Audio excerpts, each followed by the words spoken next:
ये ध्यान रखना, अज्ञान ही दुख का कारण है। इसलिए आप खूब पैसे वाले हो, बड़े बड़े परिवार हैं आपके, खूब पद प्रतिष्ठा पूछ परख है, इसके बाद भी सत्संग जरूरी है महाराज। अज्ञान की निवृत्ति तो ज्ञान से ही होगी ना। अंधेरा है तो अंधेरा कैसे मिटेगा? कोई हथियार से, तलवार से, काय से मिटेगा? प्रकाश से ही मिटेगा महाराज। अंधेरा उजाले से ही मिटेगा, ऐसे ही अज्ञान ज्ञान से ही मिटेगा, और ज्ञान सत्संग से ही मिलेगा। कहाँ मिलेगा और महाराज, और कहाँ मिलता है? तो सूत जी महाराज ने कहा कि काल व्याल मुख ग्रास त्रास निर्नाश हेतुवे श्रीमद् भागवतम शास्त्रम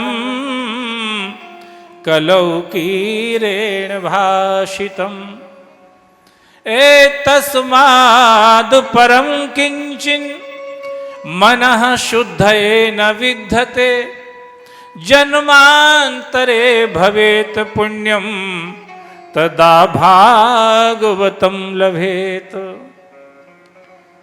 कलिकाल कलयुग रूपी सर्प के डसने से जो सब लोग बेहाल हो रहे हैं, श्रीमद् भागवत सिंह की गर्जना कर रहा है सबको बचाने के लिए।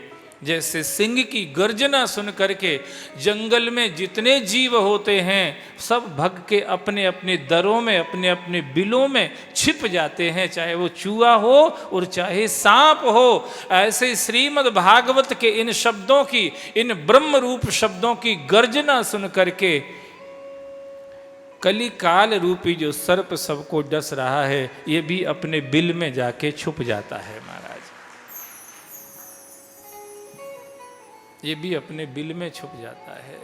मृत्यु का सच्चा समाधान अगर कहीं मिलता है तो सत्संग में मिलता है महाराज। ये बात मैं व्यासपीठ से बिल्कुल अनुभव से कह रहा हूं, और कहीं दुनिया में इसका समाधान नहीं है। बिना व्यासपीठ के, बिना सत्संग, बिना हरि कथा के महाराज कोई समाधान नहीं। चाहे कुछ भी कर लीजिए आप,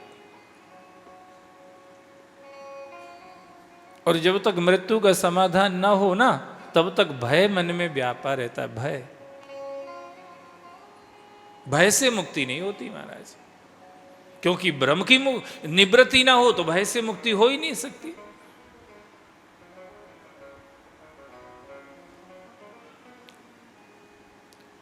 तब सूत जी महाराज ने कहा, सौनकादि ऋषियों चिंता मत करो, हम तुम्हें श्रीमद् भागवत सुनाएंगे, जिस पर पहले भी कई प्रयोग हो चुके हैं।